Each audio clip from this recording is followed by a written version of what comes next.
100 jeunes veuves bénéficieront d'un appui financier pour mener à bien leurs activités commerciales en vue de répondre tant soit peu à leurs besoins familiaux. Une aide qui s'inscrit dans le cadre du programme des activités du micro-projet porté par l'ONG Œuvre Notre-Dame des Veufs et Orphelins du Congo, ONDV et OC en sigle, bénéficiant de l'appui financier de l'AFD. Il s'agira à travers ce micro-projet de favoriser l'autonomisation de la jeune veuve.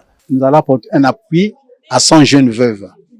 La tranche d'âge de 25 à 45 ans qui ont perdu leur petit commerce pendant le confinement. Mais nous allons procéder en leur donnant des petits kits de commerce. Et des jeunes veuves qui ont une famille de 6, de 7 enfants. Ça concerne, n'est-ce pas, 3 arrondissements. L'arrondissement 1 Makelekele, 8 Madibou et 6 Tarangaï.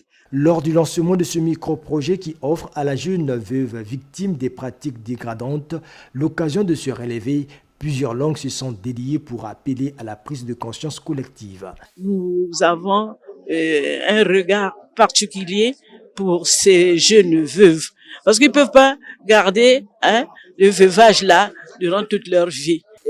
Elle est appelée à se prendre en charge pour s'occuper de ses enfants. Ils sont appelés à se remarier. Or, la tradition, c'est pas quelque chose qu'on imagine. La tradition, c'est aussi une règle. C'est ce qu'on appelle des règles coutumières. Et elles sont reconnues également comme faisant partie de la règle de droit. Et ce que le Code réprime, ce sont des pratiques coutumières néfastes et dégradantes.